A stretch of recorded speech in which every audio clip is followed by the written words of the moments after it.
12 men rose at once, chairs scraped boots, quiet faces set. They didn't look at Rachel. They turned toward me, hands lifting to brows in a clean, practiced line. The VFW hall went still enough to hear the soda machine hum. Dad's plastic cup paused midair. I didn't move. I didn't need to. Respect moved first. 35 minutes earlier, I was tracing a dent in a folding table. Memorial Drive's VFW is 3 small rooms and a kitchen that smells like chili powder and Dawn. You can rent the hall for $50 if you know the commander. Uncle Gary does. A cereal bowl by the door held name tags. A Sharpie was tied to the handle. I wrote Aaron and stuck it to my blazer. Crockpots lined the table. A Costco sheet cake said, "Congrats, Rachel," in red frosting. Mom came in with plates. "You made it," she said, eyes flicking to the garment bag under my arm. "You can hang that in the coat room." "I'm fine," I said. Dad arrived behind her. Buckeye's cap sleeves rolled. He squeezed my shoulder. "Big night for your sister. Let's keep it simple, okay?" "Simple," I said. He moved off, clapping backs, rehearsing lines. Dad talks in toasts. It's how he makes love public. Rachel came with her co-workers, a ribboned stethoscope pinned to her dress as a joke. We hugged. "I'm proud of you," I said. "You too," she said, then added, "I know you had that memorial today." Bell ringing at the VA. "You okay?" "Yeah." She squeezed my hand and was pulled into a story about a patient trying to tip the night shift with a breadstick coupon.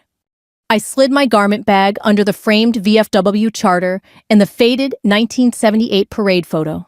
I put my hand in my pocket and felt the old challenge coin. Its nicked edge fit the same place it always does. Aunt Mindy arrived late with a steaming dish. "Aaron, where are you these days?" "Nebraska, Nevada. You're a traveling circus." "EMT in Fairfield," I said. "Still here." She kissed my cheek and laughed. "Stick around and you might get married." Then she was gone. The commander tested the mic. Evening folks, the old speakers hissed. Chairs scooted. The HVAC kicked on. Kids ran loops on the tile. I poured coffee into a styrofoam cup. Thin, bitter, familiar. I watched the door swing. There was a long stretch of my life when doors like that meant I was leaving. Now they mean show up, take a seat, stay. "Do you want cake before they sing?" Mom asked. "I'll wait." She tucked a hair behind my ear and moved toward Dad, who was already heading for the mic. I could almost say his toast with him. He tapped the mic. "All right," he said. "Let's settle down." Conversations thinned. Someone turned off the radio in the bar. "This is a big night for our Rachel," Dad said, smiling. "Our girl's a charge nurse now. That's not nothing." He grinned. When she was little, she lined up her dolls and took their temperature. I'd say, "Rach, those poor dolls been sick 3 years." The room laughed. "We're proud of her steady hand and the way she takes care of folks. That's what this family's about. Showing up, doing the job." His eyes swept past me like I was part of the wall. I took another sip. It had cooled. He checked his index card. "We got cake and chili. Mindy brought her famous." "What is that, Mindy?" "Hot dish." More laughter. He lifted his cup toward me as his gaze passed back. "And Aaron's here, drove in from—" "Where are you now, kiddo?" "Fairfield," I said. He didn't pause long enough to hear. "She's always off somewhere," he told the room light. "Collecting adventures." A small chuckle rolled through. "I don't think of it as adventure. I think of it as work." Mom nudged his elbow. He cleared his throat. "Anyhow, tonight is Rachel's big day." Everyone nodded eyes on her. Even I looked because she deserved it. Her cheeks pinked. She lifted a little wave. They thought I had nothing to show. I didn't argue. The coin in my pocket weighed an ounce and a decade. By the coat rack, a small shadow box held a trident patch and a yellowed caption about naval special warfare visiting the high school years ago. I noticed it, because habit makes you clock insignia even off duty. Then the commander tapped the mic again and the moment passed. Dad raised his cup. "To Rachel," he said. "To Rachel," the room echoed. I lifted my cup with everyone else and swallowed more than coffee. My shoulder remembered a different kind of weight. My ear remembered the whine of a radio in a dark hour I don't talk about in rooms like this. But tonight, I was just a sister in a blazer under bright lights that made the dust look like snow. Earlier that afternoon at the VA, we rang the bell for a man whose daughter brought in a photo from 1969, jungle green fatigues, a smile that looked like a dare. I'd stood with my hands folded and watched her trace the frame while the bell tolled once, clean and final. Grief is loud, respect is usually quiet. I drove straight from there with the garment bag in the backseat radio, off tires humming the long, flat miles between cornfields.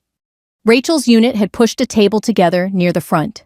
They wore sensible shoes and smart watches and traded stories in a shorthand that sounded a lot like my own work codes shifts, who covered who, so someone else could make a kid's game. Different uniforms, same tired feet. When I set cups near them, they said, "Thank you," without looking eyes on Rachel, like she was the person in the room who made things happen. She is. I know what that feels like too. Later, a door would swing and a line of men in pressed coats would change how the room measured a life. But right now, part one ended the way Midwestern nights often do, with a toast, a lull, and someone asking who brought the good chili. Dad always liked things he could measure. Straight lines on drywall, levels that bubbled center. Report cards stuck to the fridge under Ohio State magnets. If it fit on a clipboard or a receipt, he understood it. I learned that early in Chillicothe, standing on a milk crate to watch him hang gypsum board along a new ranch-style kitchen. He'd hand me the tape measure, hold it square, and the world made sense between two black numbers. Rachel lived inside those numbers. She had a way of making teachers love her and rules bend for her. In 3rd grade, she got a perfect attendance pencil and carried it like a scepter. By 8th grade, she was coordinating carpool charts for 3 families and reminding adults about their own appointments. Steady job, steady life. Dad would say at dinner, tapping the table twice like a period. Rachel nodded like she'd already decided how to color code her future. I didn't dislike order. I just liked the feel of a torque wrench better. I could fix a leaky P-trap with a bucket and 2 rags before Mom found the towels. I ran the 400 in track because it hurt enough to quiet my head. On Saturdays, I followed Dad from job to job in the pickup, learning the names of screws and the way a room changes when you add a wall. "You're handy," he'd say, which in our house was a compliment and a limitation. Rachel was driven. At school, Rachel's grades were the kind you put on the fridge and leave until the paper fades to yellow. Mine had B's and notes like "participates well." Dad didn't make a show of it, but his eyes warmed differently for our papers. He clapped the same, but the echo in the kitchen wasn't the same. At 16, Rachel got a used Corolla with a bow on the hood because she had a plan. I inherited Mom's Civic with the door that stuck if you didn't hip check it just right. I didn't mind. The car started, and I liked proving I could make a stubborn thing work. Senior year, Rachel wore a prom dress that looked like a tidy promise. I took a boy named Kyle in boots and a borrowed tie. The pictures showed our differences like we'd been staged for them. We weren't rivals. We were 2 pages in the same family album with different captions. On mine, Dad often wrote "Aaron, always moving." After graduation, Rachel went straight to nursing school in Columbus, pinning ceremony bouquet Grandma's pearls pictures with Mom's church friends. Dad cried in public for the first time I'd seen. "That's our girl," he said into her hair. I stood to the side with a new backpack and a bus ticket to Paris Island folded into my wallet. When I told Dad I'd enlisted, he didn't yell. He stared at the driveway, jaw set like a clamp. "Could have used that scholarship money," he said at last. "Could have stayed." Then softer, almost to himself, "Don't go making people uncomfortable." It sounded like protection. It felt like a lid. Boot camp smelled like bleach and old sweat. Sand fleas found the soft skin behind my knees.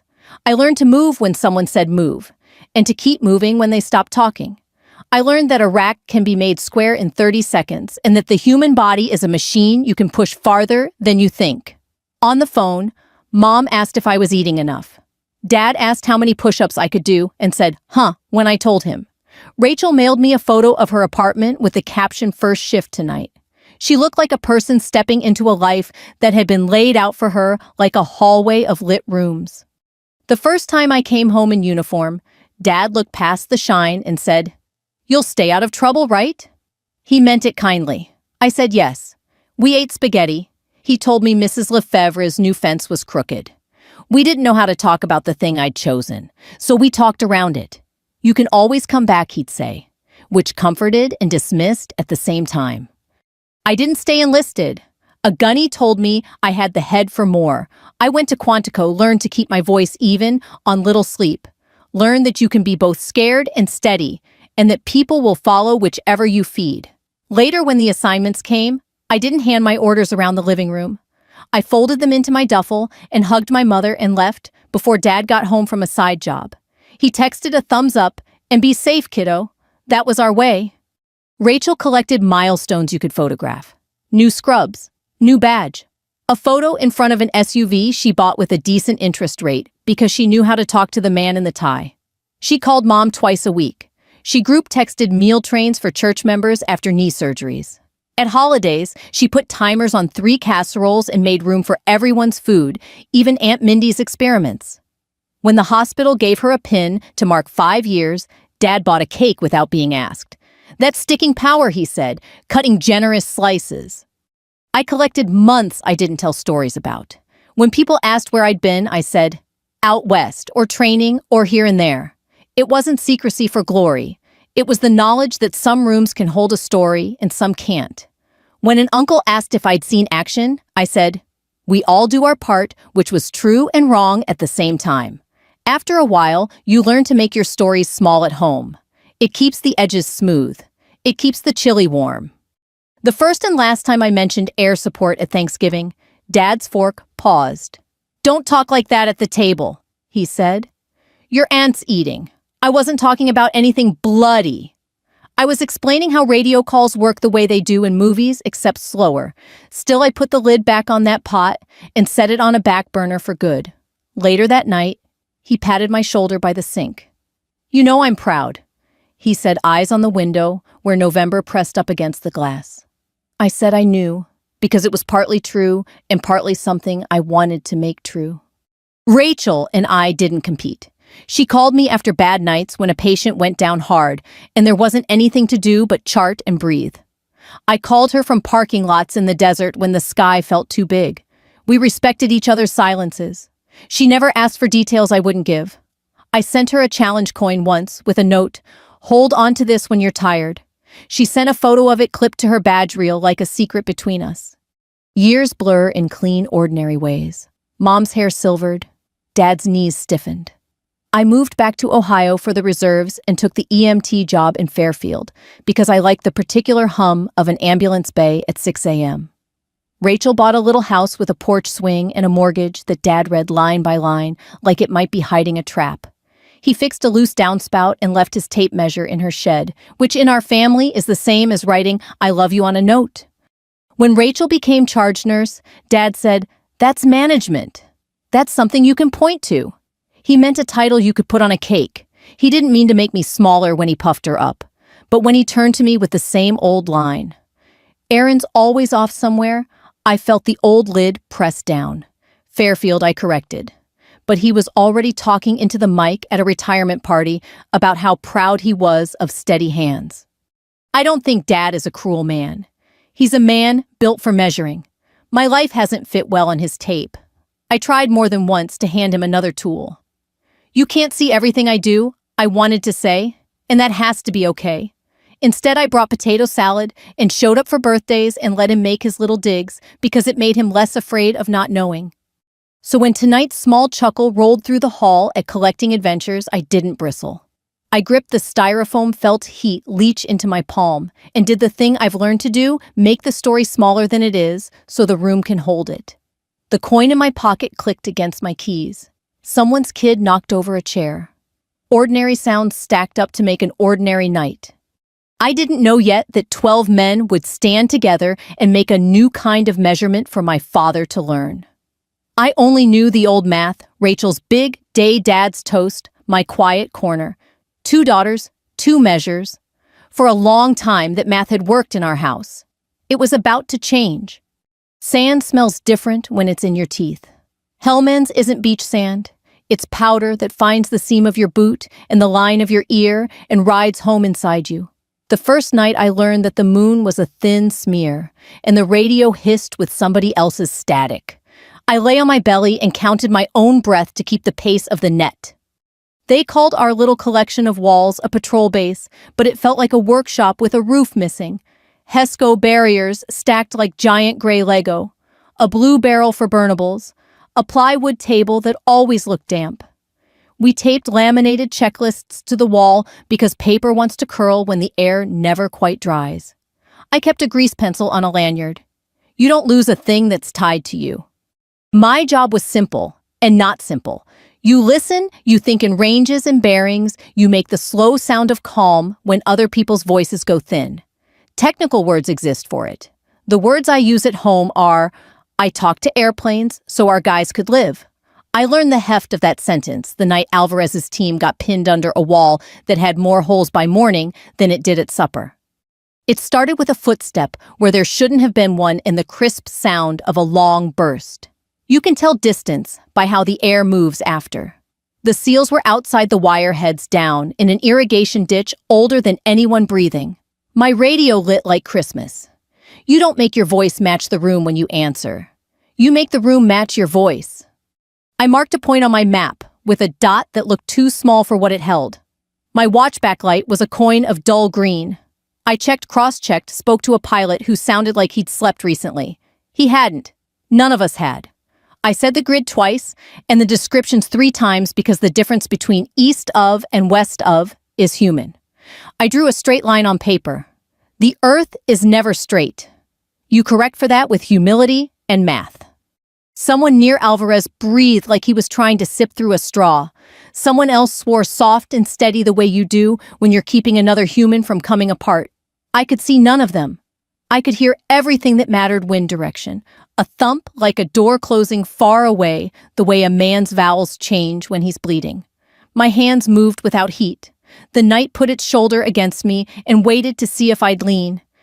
The aircraft checked in. I said hello like we were neighbors across a fence. I drew the picture in his head that I had in mind. We don't say magic words. We say normal ones in careful order. When he saw what I saw, he said tally. I could hear the rubber band inside my chest loosen a notch. We walked rounds in like we were setting plates on a table here, not there. Now, not then. The ground answered back with dust and the abrupt absence of a certain kind of noise. We got a lull that wasn't peace. The medic's voice cut clean through 1 liter urgent. I passed it like a baton. Numbers then, the kind of words you don't practice in your living room. The bird came. Rotors grind up silence and spit it into small, fast pieces. We made a landing zone out of a spot that didn't want one. I kept count of minutes and gulps of air and the tiny smudge of pink that dawn makes when it has to fight for it. Later, when everyone who could walk did, Alvarez stood in front of me at the plywood table. He had dust in the web of his fingers and a mark on his cheek shaped like a thumb. He held up a coin that looked unremarkable unless you knew the rules by which men give each other metal. For the night, you kept us all alive, he said, like he was saying, pass the salt. I didn't make a speech. I put the coin in my pocket and said, copy. Not everything was crisis. Most days were lists. Coffee that tasted like a penny, socks you change more than seems polite to talk about, a letter from mom that smelled faintly like Tide because a dryer sheet got in the envelope. I kept it in a Ziploc. The words were ordinary and perfect church bake sale, Rachel's new preceptor, Dad's knee being same as ever. I read them in a chair whose cushion was a folded blanket and felt my edges hold. A radio went out once, and I took it apart with a patience that would have surprised my high school shop teacher. A strip of electrical tape can do a job no engineer will brag about.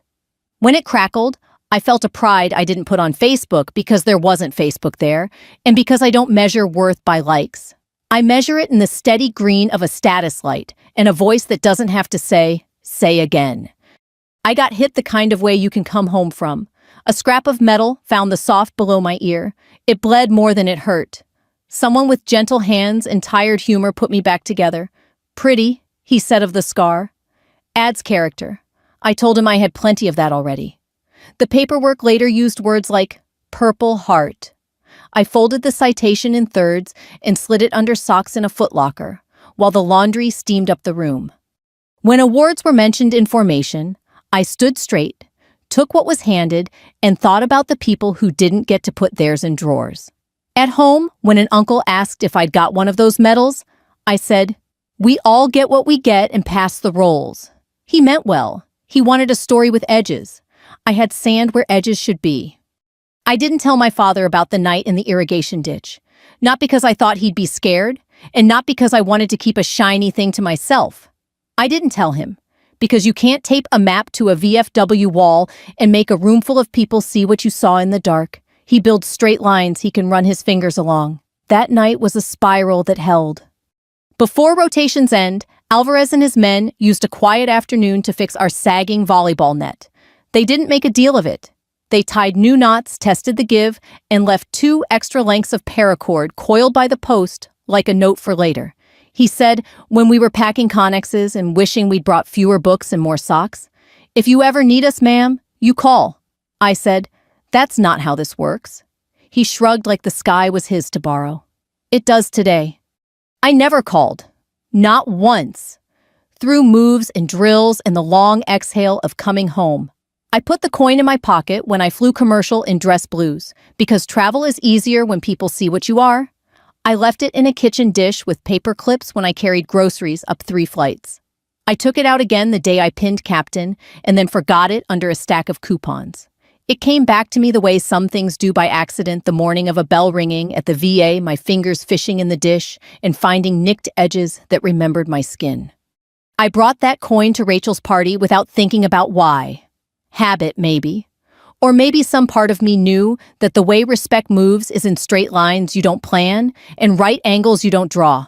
When 12 men later rose in a room not built for reverence, I didn't think of heroics. I thought of a grease pencil, a Mappa pilot who said tally and the way sand becomes part of you even after you've washed your hands twice. At the VFW, my fingers brushed the coin in my pocket, while Dad set out plastic forks in perfect alternating stacks. He measures because he loves. I learned to speak a different language for the same love. The night in Helmand taught me that silence can be a bridge if you build it steady. It also taught me that there are men who will cross it back to you when you don't ask. The morning of the party started with starch. I set my dress blues on the bed and ran a lint roller over the dark cloth until it squeaked. Ribbons, straight collar points pressed brass, catching the thin light from the east window.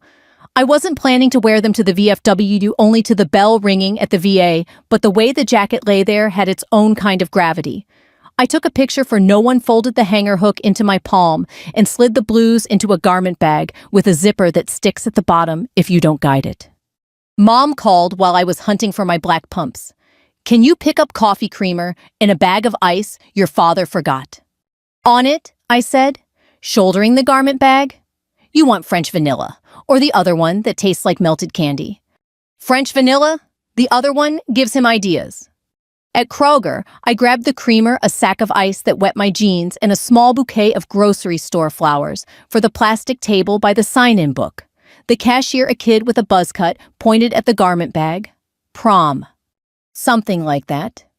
On Route 33, a farm stand sold tomatoes out of a wagon. I counted 3 silos, 2 hawks, and 1 text from Dad. "Keep it simple tonight, okay?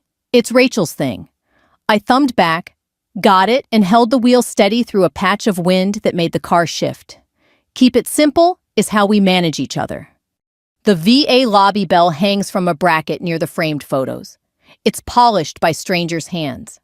When the volunteer rang for a man named Ed, his daughter pressed her lips together hard and nodded at the sound like she was agreeing with it. I stood back in the line of people and let the ring pass through me. Dressing in blues, there felt right formal, without being loud. After in the restroom, I changed into jeans and a white shirt, folded the uniform with care, and zipped the garment bag up slow, like closing a book you aren't done with. By the time I pulled into the VFW lot, Uncle Gary was smoke-breathing the last inch of a Marlboro by the back door. "You're early," he said, flicking ash. "Commander'll love that." "I brought ice," I said, hefting the bag. Inside, the hall smelled like floor wax and chili powder. The kitchen rattled. Lids clanked, a drawer stuck, and then gave. The long table was dressed in a plastic stars and stripes runner. Someone had taped a paper flag to the coffee urn. I set the creamer down and left a wet footprint journey from the ice chest to the bar cooler. On the corkboard by the coat room, a flyer curled at one corner, Naval Special Warfare, guest Q&A at Fairfield High, 3:00 p.m. A yearbook-style photo from some earlier visit sat next to it, a grainy group in pressed coats, standing under the school's bulldog mascot. Below a yellow sticky note in the commander's block, letters might drop by to thank post. I glanced once, twice, the way you do when a name on a page almost matches one you know. Then I looked away. There are thousands of men with tridents. The world is small, and not that small. Mom came out wiping her hands on a dish towel. There you are, she said, taking in my shirt blazer and the garment bag. Good, hang it in back so Sauce doesn't find it. It's safe, I said, but I did as told. The coat room was cool and dark. Mothballs had a quiet war with old cologne. I slid the plastic onto the rack and let the zipper breathe a little. Dad arrived with paper plates and that look he gets when a plan is walking around in his head. We're going to line folks up this way for cake, he said, gesturing like air could feel tape lines. He saw the garment bag and nodded at it without touching. Let's, maybe not put on a whole parade, okay? It's in the back, I said. I'm in a blazer. He softened. Good. Simple's best. He opened a stack of forks and fanned them like cards. Your sister's earned a night where she isn't competing with anything. Competing is not the word I would have picked, but I let it go. He moved on to the mic cord, flipping it straight on the floor so nobody would trip. When Dad is nervous, he arranges. Rachel came through the door with 2 coworkers and a balloon that kept thumping into the ceiling tile. There she is, she said, pulling me in. How was the bell? Quiet. Good. I tucked a loose strand of her hair behind her ear. You ready for this? She made a face, as ready as a person gets for Dad with a microphone. Could be worse. He could have PowerPoint. She laughed, eased, and turned when somebody from the hospital waved a casserole spoon like a baton. Be right back, she mouthed, already solving a problem I couldn't see. Small things stacked. Aunt Mindy set down her hot dish and told me, you look pretty in regular clothes. Save the hero stuff for the parades, huh? A man from church I sort of knew shook my hand and said, thank you for your service, like a period.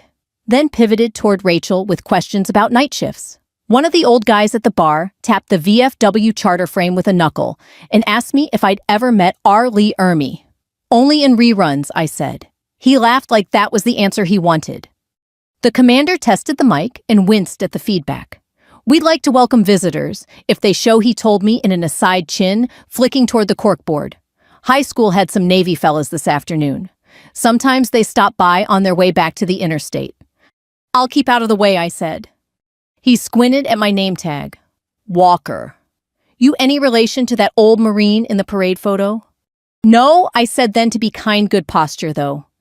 We laid out the spread chili hot dogs, a Costco sheet cake with congrats, Rachel, in red. The air took on frosting and coffee. I cut the bouquet stems short and shoved them into a juice glass because the only vase was being used to hold plastic spoons. The little arrangement made the sign-in book look less alone. At 5:15, Dad went solemn with purpose. When she gets here with the last bunch, we'll kick it off, he said, then lowered his voice. And Aaron, I heard you, I said. I'm here to clap. He put his hand on my shoulder, not heavy, not light. That's my girl. People came. Sound rose. The HVAC hummed. A toddler ran circles around a table leg and fell slow like a tree. I poured coffee, wiped a ring off the folding table with the side of my hand, and caught the coin in my pocket with my knuckles.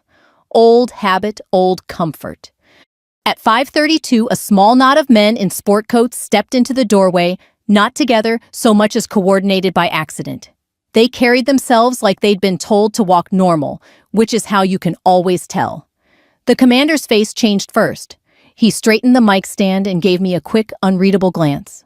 I looked at the bulletin board, then back at the doorway, and chose to become deeply interested in aligning napkins. They spoke to the bar guy. They shook Uncle Gary's hand. They kept their distance from the food like they'd been taught about lines. One of them scanned the hall the way you count exits. I didn't stop breathing, but I set my breath on a shelf and walked away from it. Mom materialized at my elbow. "You know them," she whispered. "I know the type," I said. "Let's get the cake ready." Dad tapped the mic paper toast notes folded in half. "All right, let's settle down," he called, voice a little bigger than the room. He looked at Rachel. He looked at me, only enough to include me in the circle of light and no more. He smiled, relieved to be beginning. "This is a big night for our Rachel." Around us, people turned their chairs. Someone turned off the radio in the bar. I set the knife by the cake and felt the coin bite my palm like a reminder. "Keep it simple," I told myself. "Keep it steady." The door to the hall swung once more on its slow hinge and let in a stripe of early evening heat. In the back of my mind, a map I hadn't looked at in years folded itself open on the table. They didn't come in like a unit so much as a habit. Sport coats, pressed shirts, shoes that weren't quite church, short hair, quiet eyes, watches that sat a finger's width above the wrist bone. They moved around the edges, first bar kitchen door handshake for the commander, like they were letting the room introduce itself. One of them scanned exits just once. Another clocked the fire extinguisher and forgot it. Every group has a gravity. Theirs was centered and light. I felt it before I turned, the way your neck knows a weather front coming. When I did turn, the first face I saw was broader than I remembered, and cleaner around the jaw. Chief Mike Alvarez carried his years like they were stacked neat. The trident on his lapel was small enough to miss unless you'd looked for one before. He stood back a beat, eyes checking what mine didn't show yet. Then he came forward, like a man stepping onto an old porch, sure-footed, respectful of creek. "Ma'am," he said low enough to keep it ours. "Captain Walker." It's a funny shock hearing two names you live with but don't wear at home. I kept my voice level. "Here, I'm just Aaron." He nodded once. "Copy, Aaron." Up close, I could see the little white line where his wedding ring had been.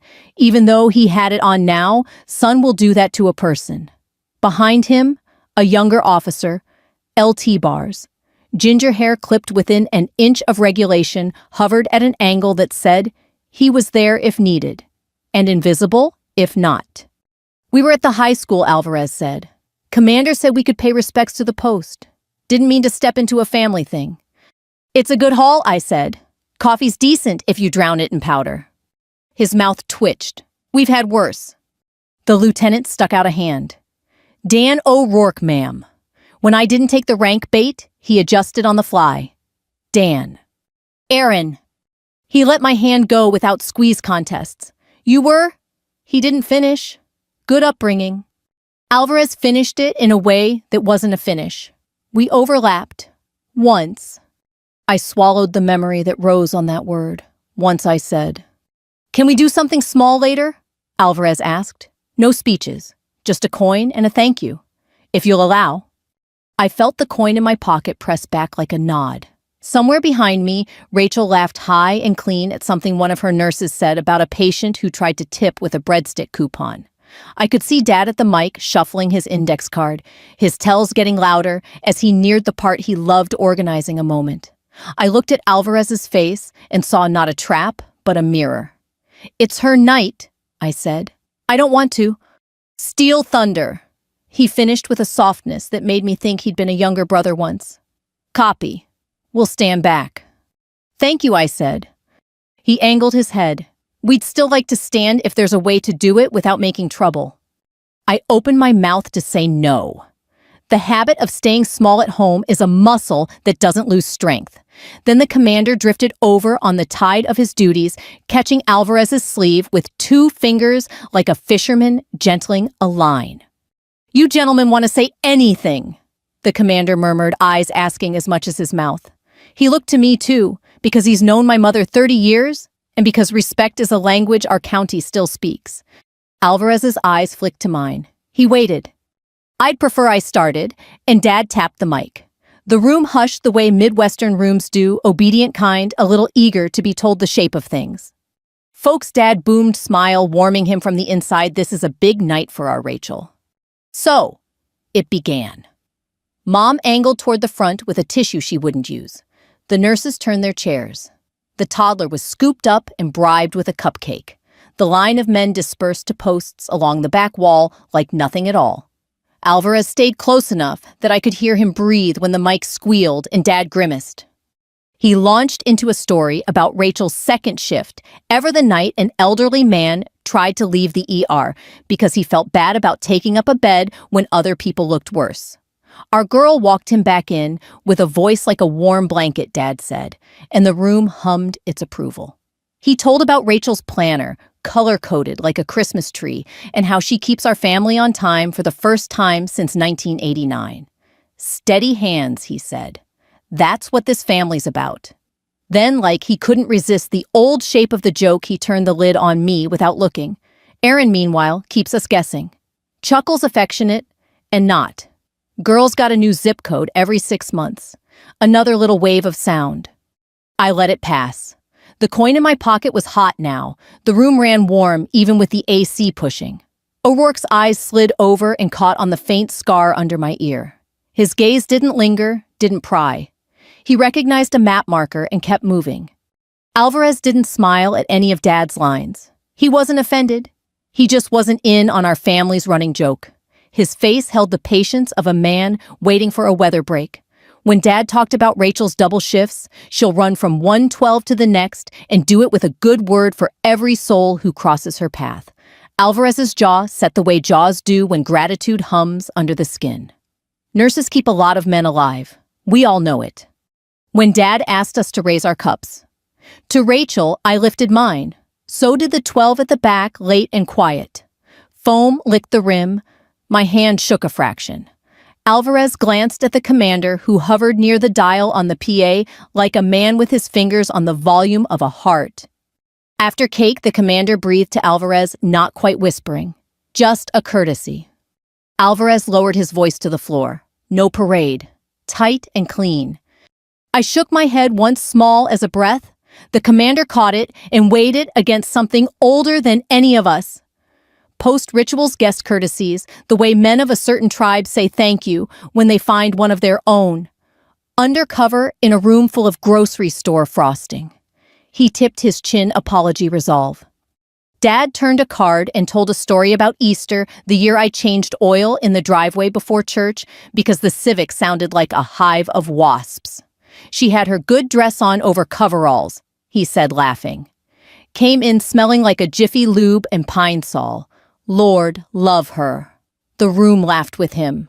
I laughed too. It was a good story. It was also the only one they knew how to tell about me here. Alvarez drifted a half step closer. We'll keep it 30 seconds, he said. No words if you don't want 'em. What would you say? I asked, surprising myself. He considered like he was choosing between two screws that would both hold. I'd say thank you, he said, and we'd stand. That was all. No citations, no dates, just stand. The muscle that keeps you small twitched again. The other one, the one you used to hold still under a lot of sky, settled in my bones. Fine, I said, but after Dad's done, and nobody says my rank into the mic. Copy. He touched O'Rourke's sleeve, and without looking the line at the back, adjusted its spacing so chairs could scrape without tangling. You can tell a lot about a man by how he leaves room for other people's feet. Dad was rounding his last corner, the one where he gets to be sentimental without showing too much. I'm proud of both my girls, he said, voice hitching a gear. Rachel, for what everybody can see. Aaron, for he faltered, found the familiar plank. For always being game. I loved him then in a way that hurt clean. He wanted to say more and didn't have the tool. Alvarez saw it too. I could feel his attention settle on my father, like a hand pausing over a level checking bubble.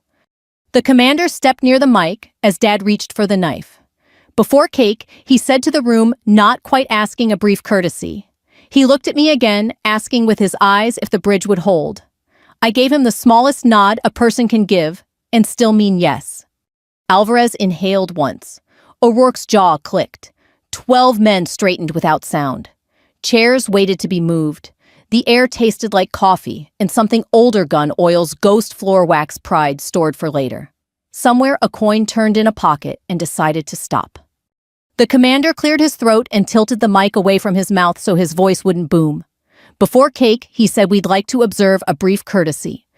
People kept their cups midair, unsure whether to sip or set them down.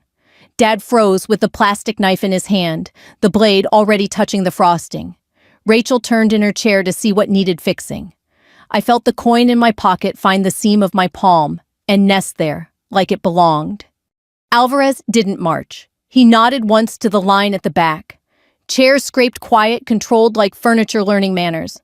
One by one, then all together, 12 men stood. Spines lengthened. Heels found each other. The room's talk fell through the cracks in the floor and kept going. They didn't look at the flag or the cake or my father. Then all 12 seals turned. Not toward the mic, toward me. I didn't move. The old training rose like a tide and told me not to meet it with movement. I let my shoulders square the way they do when a pack sits right. I kept my eyes on Alvarez because steadiness likes an anchor. Hands lifted to brows, 12 at once, a clean line that made the air stand up straighter with them. No one explained it. The gesture did the explaining. It wasn't long. It didn't need to be. The VFW hall went so quiet, I could hear the soda machine hum. A fork tapped a plate once, then stopped. Somewhere behind me, a baby took a breath the size of its chest and forgot to cry. The fluorescent lights added that faint buzz. They always do a sound you don't notice until everything else goes still. Dad's plastic knife drooped and left a small trench in the red letters of Rachel. He didn't look down at the cake. He looked at the men, then at me, then at the men again, learning a language he hadn't known he spoke. Mom's hand found his sleeve and tightened. Rachel's palm covered her mouth like she was catching something tender that might get loose. The nurses' faces turned from amused to alert to soft, the way a person's expression changes when a story they thought they knew pulls a corner back and shows more. Alvarez dropped his hand first. The others followed precise, as a clock's second hand, no flourish. He stepped forward 3 steps, not a march, not a drift. He stopped with respectful space between us like a neighbor at a fence. "Permission, Aaron?" He asked, quiet enough to be ours, loud enough for the room. For what I heard myself say, though, I already knew. 30 seconds, he said. No rank. I gave a small nod. He reached into his breast pocket and brought out a coin in a clear case, the kind that turns a small thing into a weight. It caught the light and threw it back without glitter. He didn't ask for the mic. The commander, a man who'd seen enough ceremonies to know when to stand aside, let the stand tilt away like a reed in wind. Alvarez kept his eyes on mine. "For the night you kept us all alive, ma'am," he said. 11 words each, set in its spot like tools laid out on a bench. "Thank you." He held the coin out. I didn't make a speech. I didn't reach for a higher moment. I put my hand under his and took the coin the way you take a small bird from a careful child. It was cool through the plastic. My own coin, the old one from a different day, pressed the other side of my palm from inside my pocket. 2 circles of metal with a life between them. There was a plaque, 2 thin wood names laser-etched in neat lines, a date I know better than my own birthday. He didn't lift it high. He kept it chest level, like a picture you show one person, not a room. I read the names with my eyes and with some other sense that has nothing to do with sight. I nodded once.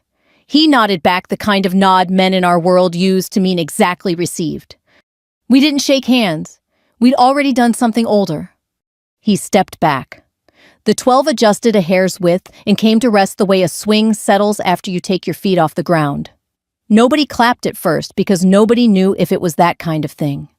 Then an old man at the bar, Korean war hat posture that once had rules, pushed his stool back, got to his feet with both palms on the edge, and raised his hand in a salute that wavered and held. Another vet joined him. The commander's face went tender, which is the only word for it. Sound returned the way a creek does, after a branch lifts slow, then sure. The room clapped. Not the wild kind, the steady kind, the kind you use when a thing has landed and you want to mark it without scaring it off. The toddler banged his hands on the table with conviction, no idea why. Someone at the nurse's table cried, and then laughed at herself for crying. Dad blinked like someone had turned a light up one notch, and he was trying to get his pupils to agree. The plastic knife was still in his hand. Frosting eased down the blade and made a sweet rope on the floor. He didn't notice. He looked at me, the way a person looks at a map they've owned for years, and suddenly sees the other side. Mom was already moving tissue up. She didn't wipe my face. She tucked the tissue back in her sleeve and just stood at my elbow, a presence as familiar as the smell of her hand cream. Rachel stepped in and put her forehead to mine for 1 second. A quick press that said everything sisters say when there's too much to fit in sentences. The commander angled the mic back to himself long enough to say, "Cake still cake," which broke a bubble of laughter that made breathing easier for all of us. He didn't add Semper Fi or Huya or any other borrowed chant. He set the mic down like you put a baby back to sleep. Alvarez and his men didn't try to become the party. They didn't line up for pictures or tell stories within earshot. They eased back to the margins where they'd started and let the room find its shape again. A couple of the older vets sidled up one by one to touch 2 fingers to the plaque like it might tell them a date they'd forgotten. Dad found the cake again. He cleared his throat and tried for a joke. What came out was something better. "We are proud of Rachel," he said, and his voice held steady. He looked at her, then at me, then out at the room. "And I am proud of my other girl for doing things we didn't have words for. It wasn't perfect. It didn't have to be." He cut the cake cleanly this time. He handed Rachel the first piece. He handed me the second, and without looking down, put the plastic knife in my free hand like he was passing a baton we'd been dropping between us for years. "Help me serve," he said. "I'm right here," I told him. The line reformed. Coffee sloshed into cups. Alvarez drifted by close enough to lower his voice to a speed only we could hear. "We didn't want to make a mess of your evening," he said. "You didn't," I said. "You cleaned something up." He touched the brim of a hat he wasn't wearing, an old habit showing itself. "We'll be on our way." "Thank you," I said, not for the coin. He glanced past me to my father, who had just asked a nurse whether she wanted a corner piece because corners have extra frosting. Alvarez's eyes softened. "He's a level man," he said. "He likes lines he can measure," I said. "Tonight gave him one," Alvarez said. "Good night, Aaron." "Good night, Chief." They left without ceremony, the door sighing shut behind them. Air whooshed back into the room. Conversation rose. Rachel's co-workers asked questions with their eyes and then let them go when I answered with mine. The cake got smaller. The coin in my pocket felt heavier and lighter at the same time. Dad leaned toward me over the table. "I didn't know," he said, words low, as if the frosting could overhear.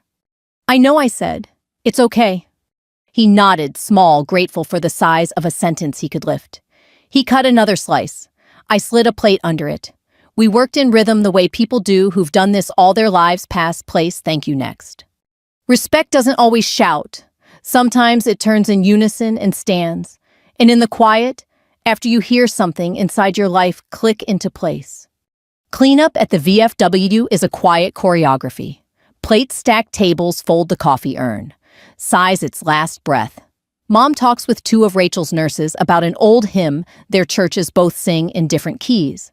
Aunt Mindy wraps hot dish with foil and passing me taps the plaque with a fingertip like she's testing whether it's real. "You'll bring that by sometime," she says, not quite a question, not quite a command. "We've got a spot next to the photo of Uncle Ron at the refinery." I nod. In our family wall space is a way of telling stories when voices fail. Rachel waits until the last guest leaves before pulling me in. We stand shoulder to shoulder in the square of light from the back door. "You okay?" she asks. "I am," I say, and I mean it. She bumps my hip.